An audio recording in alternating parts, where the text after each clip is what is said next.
Kabombo, balikan naton itong mga dagko nga panhitabuhan nakalabaing nga mga tuig. Agosto 13, tuig 1898.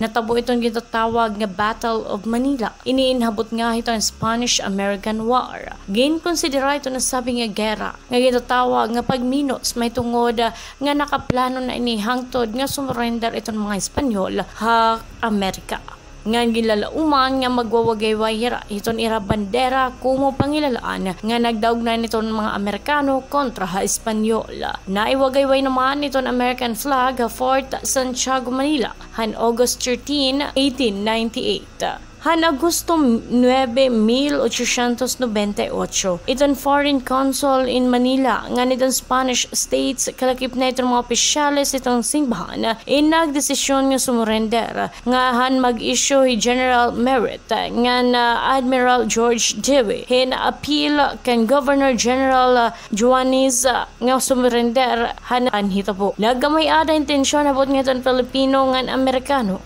nga relasyon han magtikang itong tropa hiton Pinoy nga makipartehan na sabi nga gera kundiin waray tuguti nga makasulod ang Manila agud nga makaselebrar han kadaugan. Unfold of Manila inagmarka han katikangan hiton kolonisasyon han Pilipinas.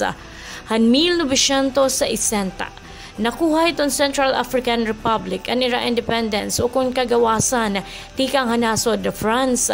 Mababaruan nga nakadahil arum itong French rule han late 19th century ito nasabi nga nasod. Pero yan ang adlaw gindeklara ni Bartholomew Buganda usa nga nationalist politician ang kagawasan itong Central African Republic nga nahiya ito naging siyahan nga Prime Minister han nasabi nga nasod. Ang 1960 na diskubrihan gihapon itong siyahan nga two-way telephonic conversation with a satellite.